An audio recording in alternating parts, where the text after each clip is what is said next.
everyone, and welcome to Lavender Cottage Fibre Arts podcast. My name's Pia. My name's Anna. And we're sisters from Naarm in Melbourne, Australia.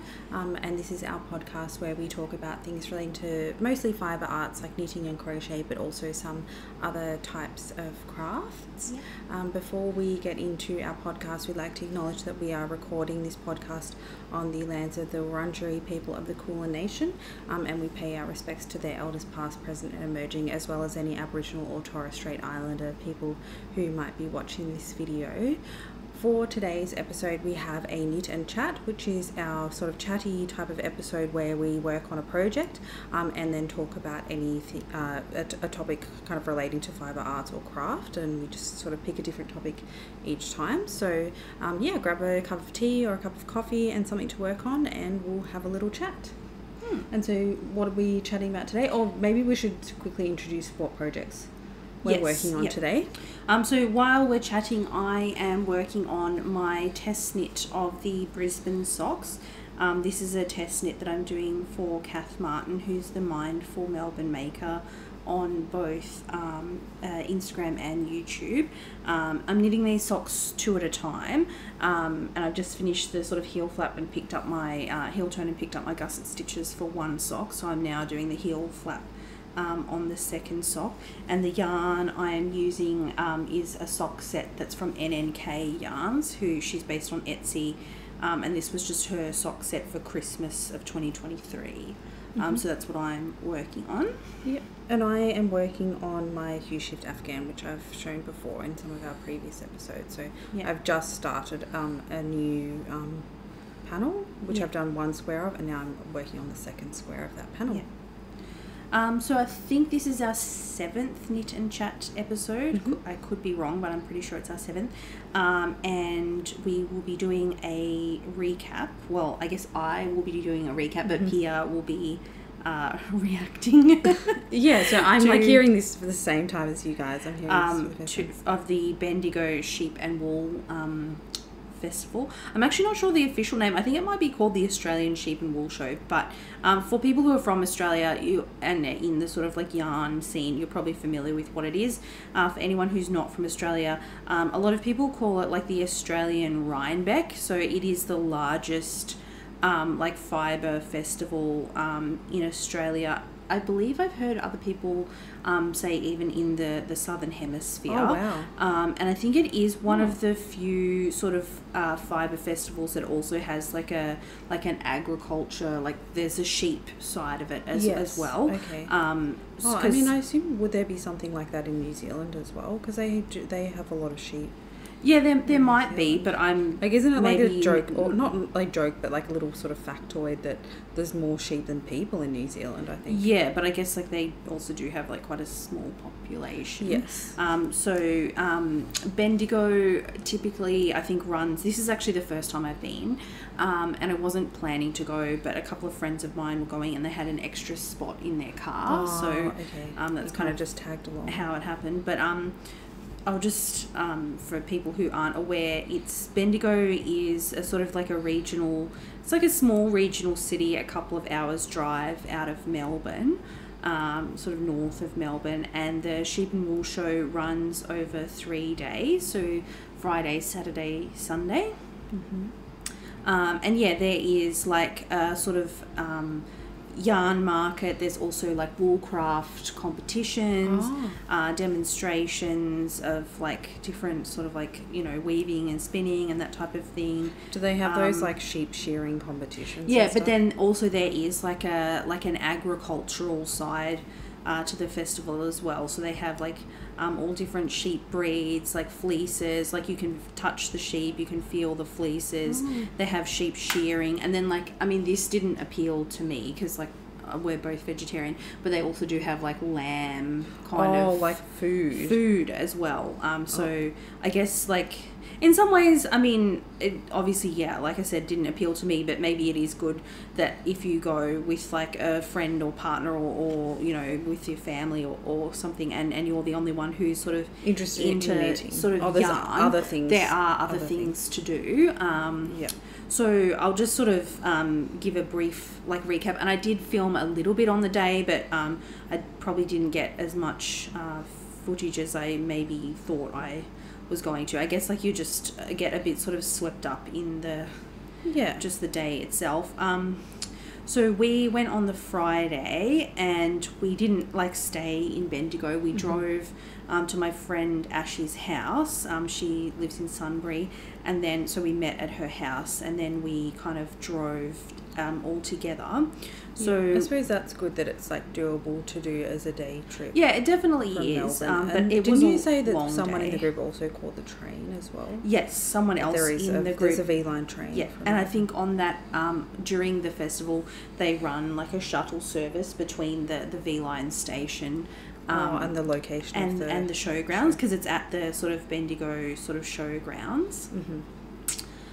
So we got there probably at about 11:30, but it opens at 9. Yeah. And because we were only there for the day, we really mainly just had time to look at like the yarn market. Like we didn't really look at any of the sheep, which in a way I think in retrospect I would have liked to have had time for that, but I think it's maybe if you want to do that as well, either you would have to get there like at 9 o'clock in the morning and stay till like 5. I think we left by about 3:30, 4 o'clock kind of thing, because it is like a bit kind of overwhelming as well. So I guess if you were wanting to do it as a day trip, like to be there from 9 to 5 plus the driving, it would be a very, very long day.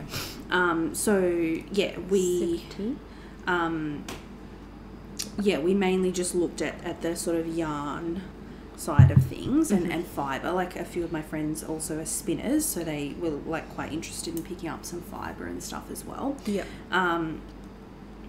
But yeah, we didn't really look from the sort of agricultural perspective. So I might just sort of more or less chronologically say what we did. Like when we arrived, and there's a few, so the way it's set up, like there's the sort of showgrounds, like the oval kind of stuff, and there is some stuff outside, but it's more, I think, like sort of like machinery, like demonstrations. I think there was like a plane from the Royal Flying Doctor Service and you know, that kind of stuff, but there wasn't really yarny kind of stuff outside. I suppose because it was like if it's during winter, it was pretty would be cold, quite weather dependent, and like maybe could also be raining kind of thing. Yes. And then so the stuff that's inside, it's kind of in these big sort of sheds, like or pavilion type of things, and some of them are like I think sort of permanent pavilions, but others were more sort of like a marquee type thing, and it is fairly spread out. So that was one thing that I found maybe was a little bit challenging in terms of like often if I go to like a market, like I don't know, the Finders Keepers or something like that, I like to like do one walk around the whole thing before I buy anything. Yeah, I suppose especially if you're trying to limit like stick to a budget or stick to I can only buy 3 things or whatever. That you kind of want to see everything first before you make any decisions. But it was probably like I think you could do that at Bendigo, but just because the different pavilions or sheds are quite spaced out, like it would take you quite a long time to do that, I think. So I sort of tried to, but eventually realised that it was going to be a bit difficult. I suppose sometimes also if it's like huge, really big and overwhelming, that you can, I suppose unless you're writing things down where you saw something, that you can even like forget where you actually saw it. I did have a few things that I took a photo of. Like I didn't buy it as soon as I saw it. I took a photo of it and I thought I'll think about this. And I think that, and you know, most of the stall holders were like okay with people. Oh yeah, and I think that, I suppose, you know, in general you'd probably assume that people would have a sign if they didn't want photos taken of their wares. And I think also like maybe there is a few things that maybe do sell out, but like for the most part it seemed like most of the vendors had a lot of stock, plenty of stock, that like it's not like if you know don't buy this right now, like you won't be able to come back in an hour. It will be gone. Like maybe if there was something really, really specific that you wanted. Yeah, or I guess some dyers, if they have their kind of like seconds basket or whatever, that is not their regular stock. Yeah. So we actually started out in, I think just because that was kind of like where the closest to where we parked, in one of the marquees. It was called like the Country and Lifestyle or something like that marquee. And so, well, sounds like it would be full of like you know, floral armchairs. Well, and like, almost like things from Antiques Roadshow. Because that one actually was, to me, was more of just like a kind of general market. Like there were a few sort of yarny things in that marquee, but there was also a lot of like, there was pottery. Oh, okay. There were people selling like sort of like I don't know, even like baklava and licorice and like I think handmade soaps. Like I think a lot of those people were maybe just like local producers from Bendigo, because I think the show has about 20,000 attendees over the weekend. So kind of local artisans. For like, to me that seemed just sort of like a weekend kind of craft market type of vibe. That's where we started out. And there was like, you know, I think there was a place that had like gin, like a local gin distillery. So I mean, in some ways, again, I think that's kind of good that like, if you're going with someone who's maybe not as into yarn as you are, like there's some other things. There's other things there for them as well. So that's where we started out, and then we went to there's two big pavilions that are right next to each other called the Neville and Osborne pavilions, and I think that is where most of the yarn stalls and sort of yarn related things are, in those two pavilions. And then after that, I think we had some lunch, because they have sort of like a little like food courty sort type of thing. like an outdoor food court with food trucks and stuff. And then we went to, then around the edge there's like a few smaller sheds kind of like around the perimeter that are called like the Woolcraft sheds, and in there they have more yarn, but also some of like the competition entries as well. And so competitions, is this like actual like knitted things, or okay, I was like thinking, is it like the Royal Melbourne Show where they have no, like they also have that sheep, like where sheep showing we kind of didn't thing. go into, I think there's a few big sheds where they have like an arena for like the actual sheep, animals, which we didn't get time to visit those ones. So the competitions that we looked at were like knitting, crochet, weaving, spinning, I think maybe felting as well. Because I guess felting is another like sort of fibre craft that uses wool. So, and actually in the shed where the competitions were, there were also a few vendors in that shed as well. And basically I think by the time I sort of, in the Country Lifestyle, I think I just bought one little small thing. There was only like $10. It wasn't even some yarn. And then what was it? I'll show you. You're going to see sorry, what I bought. Sorry. And then when we went to the Neville and Osborne pavilions, those ones I just looked. I didn't buy anything. And then when we went through the Woolcraft ones, I did buy a few things. But then most of us actually kind of had the same strategy. Like, we're trying to have a bit of a plan that all of us, I think, had basically planned that we wanted to go back to either I suppose that's the Neville or Osborne. And we kind of like more or less stuck together as a group, but like not like everyone in the same kind of stall I mean, at the I same guess that time was lucky kind of then thing. that your friends had a similar kind of strategy of wanting to look everywhere and then go back, because I suppose that could be something that is hard to do if you're there with a group of people, if you're the only one who wants to basically see everything twice kind of thing. And I mean, I think we kind of all did tell each other like our kind of plans or strategies. That you could keep each other kind of in check. And so I think some of us were like, I don't want to buy any stitch markers. Like, if you see me buying stitch markers, not like pull me away, but just kind of be like, hey, remember you said you didn't need any stitch markers kind of thing. But I mean, obviously, if the person was like, yeah, but I really want this, like, I'm not going to stop you. Like, yeah. But just to keep each other a bit accountable. Kind of accountability buddies, but I think we were also maybe enablers. Also sometimes a bit enablers. But yeah, so it was like I think it was fun to go with some friends. Like, I think you could go by yourself, but it's obviously maybe like more fun, and particularly given that it's like a long drive. Like, we made like a Spotify playlist like to listen to in the car. Knitting related songs. No, it was just like people put like their favorite knitting yarn. No, there was no like knitting songs, but just like like people's, I don't know, songs that they like at the moment or whatever. Like, it was just fun in the car to sort of, so it's a bit of just like a girls' trip. Yeah, exactly.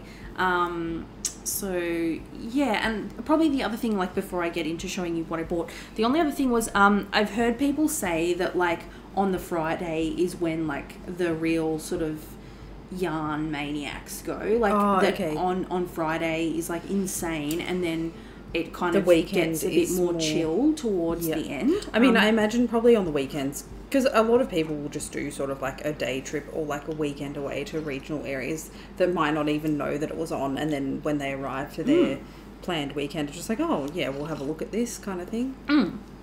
But I don't know, I like, there was definitely lots of people there, but it was never like so busy that like you could barely like get into someone's stall, or like there was only maybe one or two stalls that happened to be quite crowded a lot of people when there. I was there, like, and that could just be like a timing thing as well. Yeah, it was just a coincidence that you happened to go at a busy time. So I kind of just had to wait a little bit to see. But that's okay. Yeah, like, I didn't feel that, I mean, maybe if you were like really not great with crowds, it would be better. And like, I guess I obviously I only went on the Friday, so I can't compare like on the Sunday, like how much, like how different the sort of the I crowd suppose though, is. if you did go like on the Sunday, that I know you said that most of the vendors seem to have plenty of stock, but maybe by Sunday would be running a bit low. Yeah, you might just have a bit more limited options.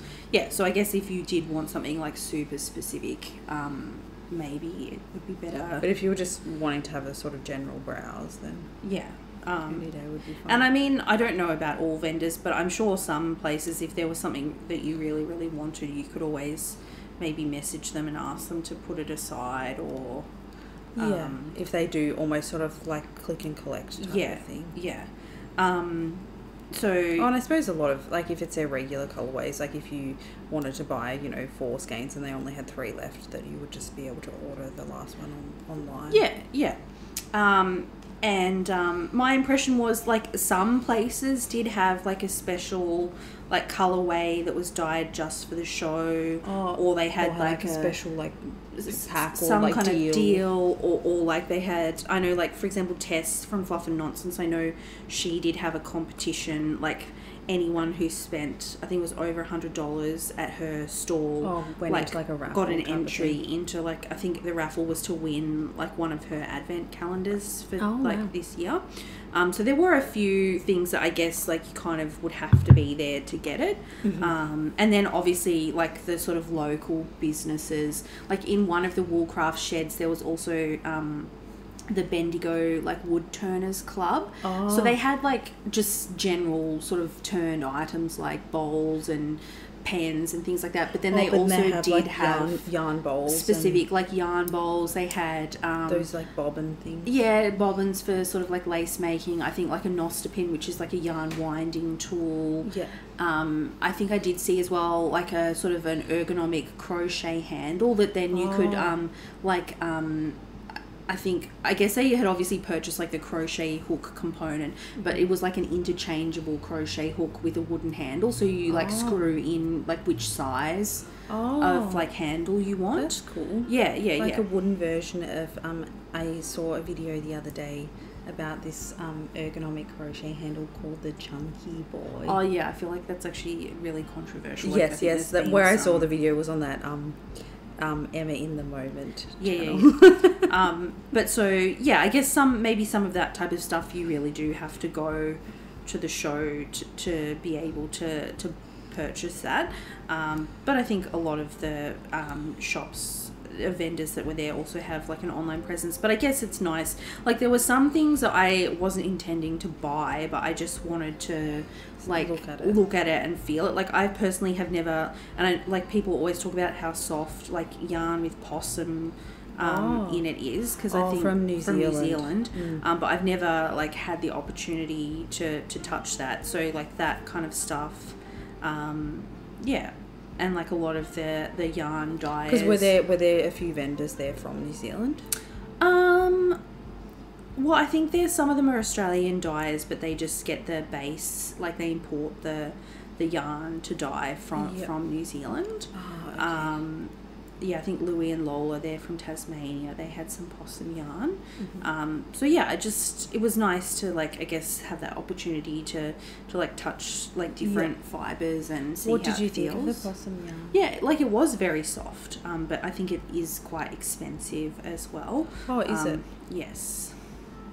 So, I kind of thought that because like possums were like a bit of a pest in New Zealand. Yeah, I guess maybe the processing of it is quite difficult or expensive. I'm honestly not sure, but yeah, it is a bit more expensive because they don't sort of like farm them and like shear them like sheep, do they? And they have to be culled to get the fur, like fiber. Yeah, it's not like they don't like shave the possums or something. No.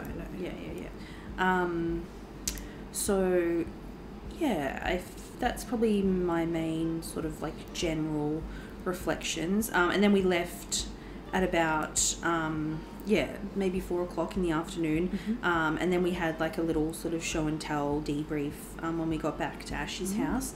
And then we like stayed for dinner and stuff. It was just like a very fun day. It was a very long day, but and then I drove my friend Louise, because she lives in South Bank. She was going to get the train home, and I was like, oh my god, don't do that. Like it was just by the time I think we left Ash's house, it was like almost 10 o'clock. So I got home freezing cold as well. Yeah. I got home at like almost midnight. So it was like a very long day, but very enjoyable. So I guess now it's time for show and tell. So maybe I will split it into like non-yarny things and then yarny things. Well, I mean, most of the things that I bought that I say are non-yarny, they're still like related to like knitting Fibre and crochet, related. but they're just not actual yarn. Like you didn't buy some baklava or something like that. I mean, I presume if you did, you probably ate it already. No, for lunch I had some Indian momos. There wasn't a huge... I think momos were Nepalese. Oh, yeah, maybe... Well, it was from an Indian food truck. Oh. But I guess Nepalese momos. There wasn't a huge... I have some momos in my freezer, actually, if you want some. There wasn't... Oh, sorry, I'm giving a spoiler. There wasn't a huge... I didn't see it. Okay. There wasn't a huge variety of, like, vegetarian food, I felt like. Because it was all lamb. No, I guess just... I don't know. And to be honest, sometimes when I go to places like that, I also base my like food selection on like what has like a short line, like or what seems to have like a fairly quick turnover of people. Yeah. So we didn't get apparently the jam donuts at Bendigo like really good. So maybe I should have actually just had a jam donut for lunch. Why not? Because that would have been vegetarian. All right, so here is my big sack of purchases. So strap in here. Okay. I said to Anita before, this will be like my my motto for reacting to her purchases. Be kind. Thank you. Because I did kind of... I mean, you can spend your money on whatever you want. I did have any effect on me. I did have a bit of a budget, and I didn't really stick to it. I could have done worse. Like I was saying to like one of my friends, honestly, I think if you had no budget and no like limitation on space, like you could easily fill like an entire suitcase with stuff. Like I thought you were going to say you could fill an entire car. Well, I mean, probably. You probably could. You probably could spend thousands of dollars like pretty easily. Yeah. Could you buy like actual sheep? That's how you could fill an entire car. I don't know. Like go to a wool show and come home with a pet sheep. Yeah, I should have done that. That would be Or a fun. goat. I feel That would be like cute. it would be cool to have a pet goat because they could. It could mow your lawn. Yeah, I wouldn't need to spend the whole day. I spent pretty much all day yesterday pulling weeds out of my garden. If I had a pet goat, it would just you would not have this problem. do it for me. All right, so the yarn is all next to me in a pile now, so I'll just pull things one by one out of the bag. So I started off pretty strong. I bought just this piece of vintage Japanese fabric, and I think it's about 1.5 meters. And I think like the lady, I actually don't know where this. I bought this in that Country and Lifestyle Pavilion, and this stall just seemed to have a random assortment of craft supplies. There was a stall similar to that at Muralbark. Like they had like embroidery kits, but they didn't seem to have like multiples of stuff either. Okay. So they had a few like pieces of fabric. I mean, it might have just been sort of like a D-stash type thing then. I don't know. And then I did look on the stall holder listing, and I sort of vaguely remembered where it was in the pavilion, and none of the businesses that it wasn't any of those businesses. Okay. And I presume as well the stall holder like listing like the map thing is maybe not 100% accurate because they probably might do have to have change things sort around of at the last minute kind of changes. So I don't know where this is from, but it's about 1.5 meters of fabric, and it was only $10. They didn't have prices, so I was like, oh, how much is this? And the lady was like, oh, look, that would be about $10. And I was like exactly $10 or like I have $10 cash, like I can give you cash kind of thing. And then she's like, yeah, $10 is fine. So I don't know if she was just kind of like I don't know, just making up the prices or because nothing in that store had prices on it. Okay. I mean, I definitely have seen, I think the CWA in Footscray, they regularly do like D-stash. Yeah, so maybe markets. it was might like have just been a D, particularly if they didn't, like if everything seemed to be just like one-offs, that would kind of make me think it's about that maybe 1.5 meters, D-stash. so I can definitely get a project bag, and I really like it. I'll hold it up a bit closer. Very nice. Like that kind of Chiyogami style. Yeah, so this was actually my first purchase of the day. So, and that was the only thing I bought in that pavilion. So I actually felt like I was doing quite well. That you were at that stage. Yeah. Little did you know. Just kidding. I'm just kidding. And then I wasn't there, so I don't know how you. These is actually one of the things that I really wanted to get. I bought 2 sets. Of sock blockers, and these are the new ones from I think Lisa is her name at Eleventyone Windmills. So I got one in green and one in pink. Not pink. Sort of brown. I think. Yeah, I don't know why. No, because pink was the other color she had. Sorry, I was getting myself confused. I think she calls this color latte.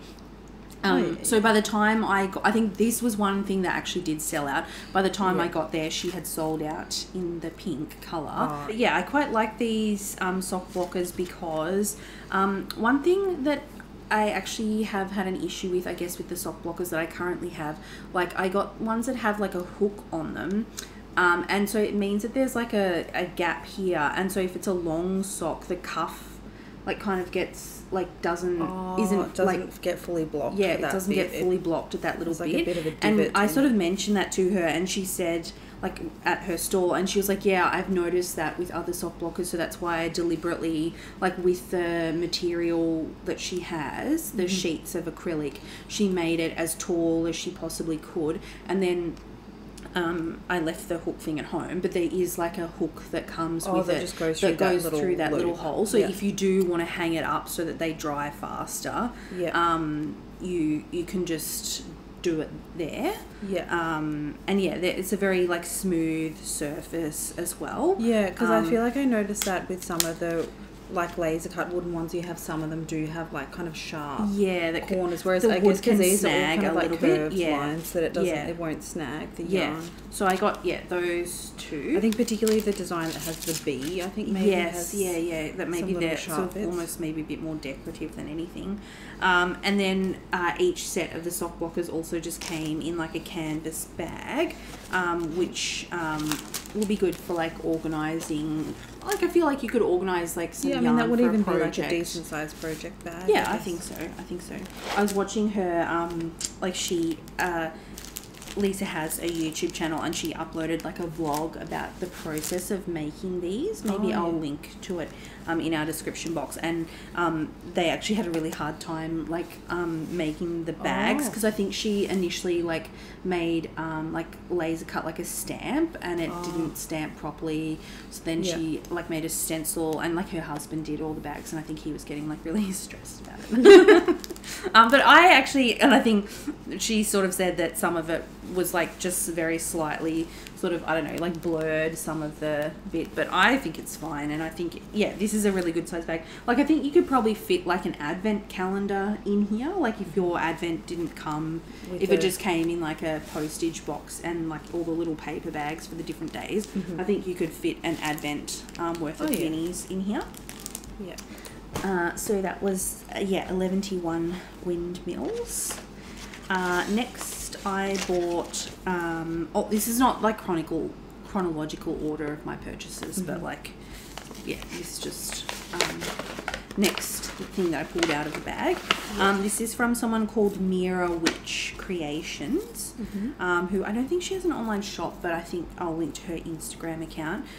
These are just some little stitch markers of yarn balls, and they're all in people who have these will probably recognize the colors. They're in all the colors of the Clover Amour crochet hooks, which I actually do use those hooks. But I just thought these would be good because the reason that I'm not like super into like dangly progress keepers is because I mostly knit with fingering weight yarn, and I think some of those dangly progress keepers, like because they are quite big, I'm just worried that they're sort of heavy enough that they will actually like they could stretch the stitch that you put them through out of shape. But these are very light. Some of them seem to be almost like as big as like a like a key ring or whatever. Maybe not quite that big, but like a big dangly earring kind of thing. Yeah. So I feel like because these are quite lightweight, I won't have that issue. And I guess also they're kind of like, because they're just sort of like a ball, there's not really anything that can snag. Because I mean that's the other thing. Some of the some of those like progress markers or stitch markers or whatever, if they're like those sort of like laser cut acrylic shapes, if they have like a sharp edge corner, that's something that could kind of snag on your work. So that is them. There you go. And she was also selling, I think she had like earrings, like little yarn ball earrings. Cute. Yeah, I suppose like just yarn themed, like other like accessories and whatnot would be popular with the kind of people that would be at. Yeah, definitely.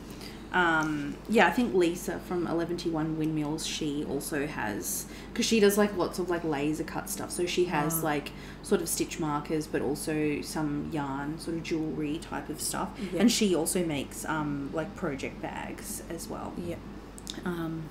And I think Mira Witch Creations, she also had, I think maybe I saw her at the crochet conference as well. I think it was her, because I recognised some of the stuff. She had other like sort of like notebooks, mugs, like tote bags, like just things with sort of like yarn related kind of like slogans or like not logos but like graphics, I guess. Like almost like meme kind of stuff, I guess. Don't talk to me, I'm knitting or whatever. Yeah, that kind of stuff. So then the other place that I bought non-yarny stuff was from White Rabbit Handmade. So this is probably not that exciting. I just bought a set of like the sort of tried on tubing. So this you can sort of slide, like you can like sort of stick your knitting needle into the tubing and then slide your stitches onto this, and then because it stretches, like you can use that to actually try on a garment without having to worry about losing all your stitches, or just like I feel like sometimes the cables for knitting needles, like they don't really hang maybe quite the way that like normal clothing kind of would sit. So I thought just because I am making a few garments, like it would be useful just to have a set of that. So I feel like that was more of like a practical kind of purchase rather than I don't know, like a want to buy kind of thing. based on the design or whatever. And then the other thing that I bought from White Rabbit Handmade, I maybe went a bit over the top with this, was I bought a whole bunch of, she makes these like nice fabric covered buttons that she covers with like vintage like tablecloths and like doilies and stuff. So I bought actually a whole host of them. I just thought, like, I don't know, for like a cardigan, if it has a pocket on it, like it just could look nice. And there's actually a pattern that I've seen that I bought some of these smaller ones I think could be good for. I'll maybe put the link. I can't remember the name of the pattern off the top of my head, but it's like a cardigan that has actually like an asymmetrical, like a diagonal okay, like so button the buttons placket. So I feel like feature. it's kind of the feature. So I thought to use maybe one of these sets for that. I don't know which one, but so you have to use an exact, like if you wanted to mix in that. Yeah, and I think that one, I think it has 6 or 7 buttons, so I would need like kind of 1.5 ones of those. Of these, yeah. But yeah, I'll get around to using those eventually. So that's all the non-yarn purchases. So I might just have a quick sip of tea. Good idea. Always a good idea to have a sip of tea. Yes. Alright, so then maybe I'll go for this. So now we're into yarn. And I think everything that I bought is just sock yarn of some description. And I think everything that I bought, I just bought a skein of each. So I didn't buy any like sweater quantities. So the first, I think this actually was the first skein that I bought. Was also because I was at like the White Rabbit Handmade stall.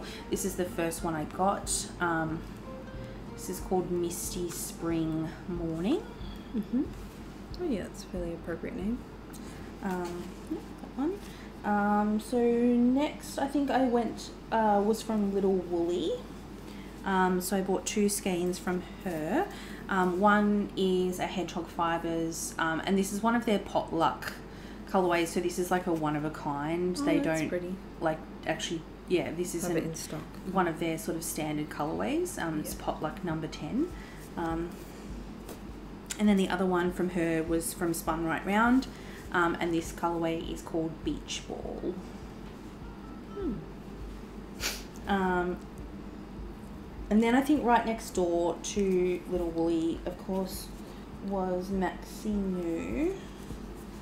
So I'll show you this one first. So these are all on his luxury sock base. This one is called Spring Vibes, sort of like a cool toned white with lots of like pink, blue and green, like just kind of jewel tones. Yeah.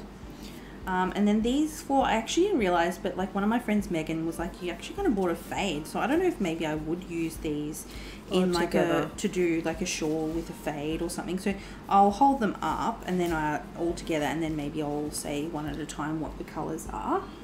Oh yeah. So I think all of these were colours, new ones that he had for the show.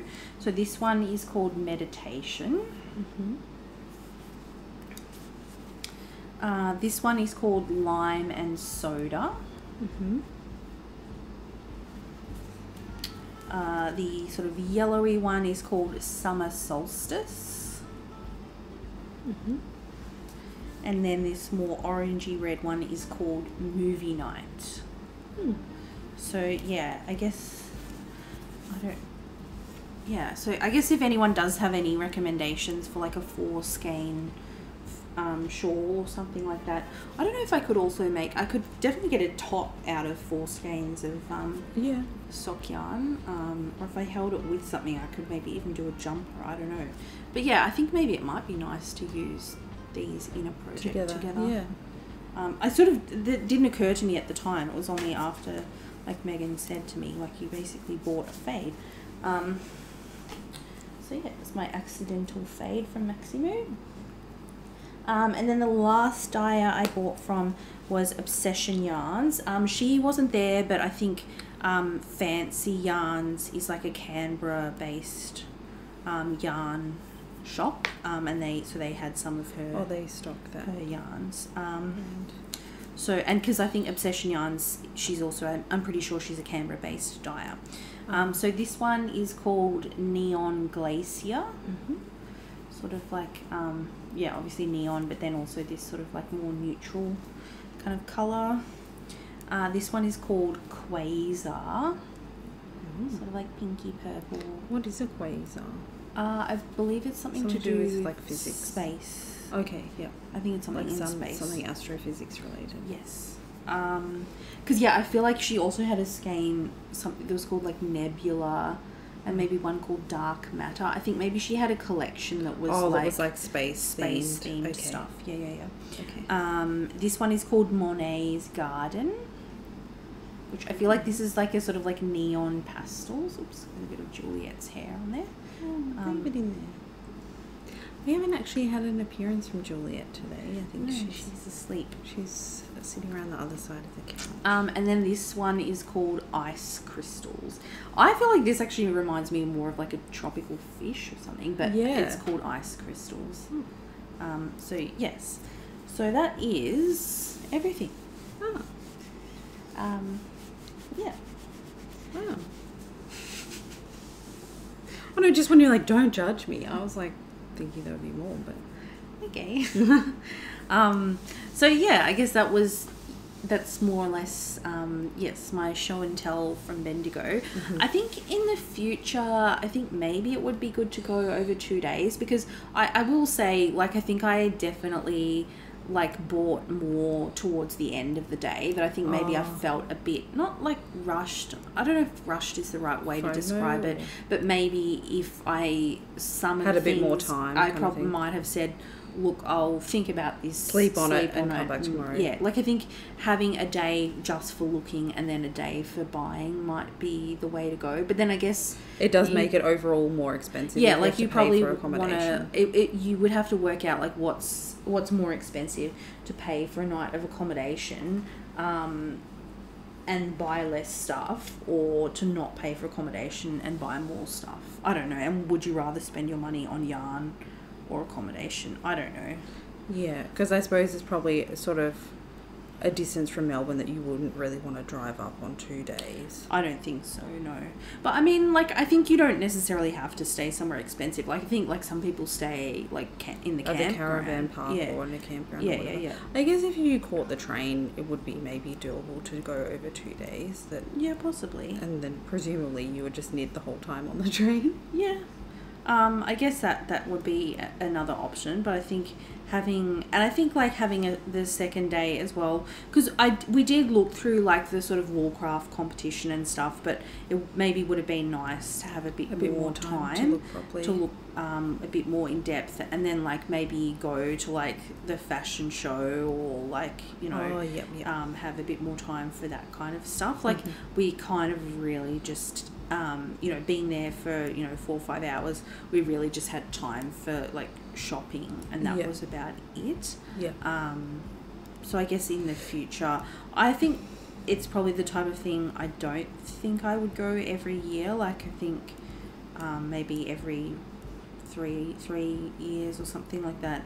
I mean, obviously, you know, famous last words, but I'm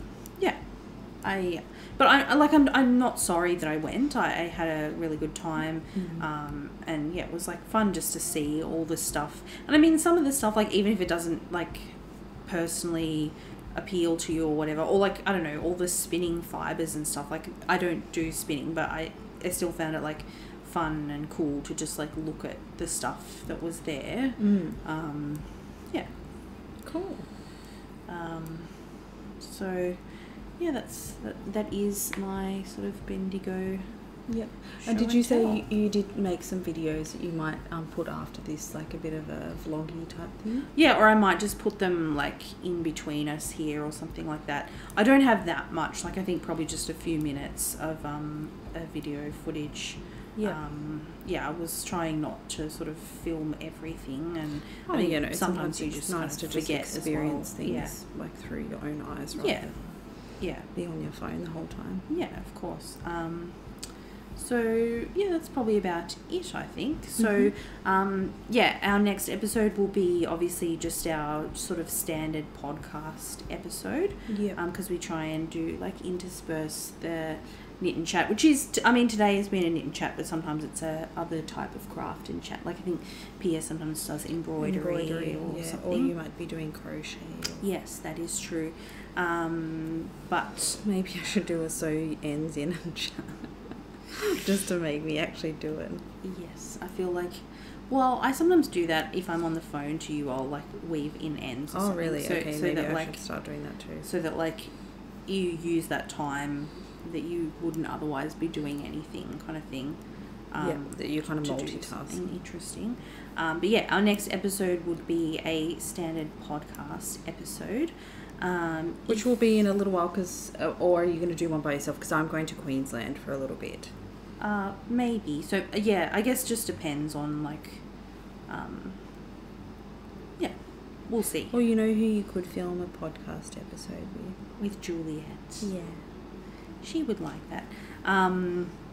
But yeah, if you watched till the end, thank you for sticking with us. Yes. If you did like the video, or if you liked all the yarn that I bought, please give us a thumbs up. If you bought, like if you went to Bendigo and like maybe you've posted on your Instagram or something like that, what you've bought, then yeah, feel free to let us know. I'd love to see, like I like seeing, you know, what other people kind of purchased as well. I just think that that's like fun as well.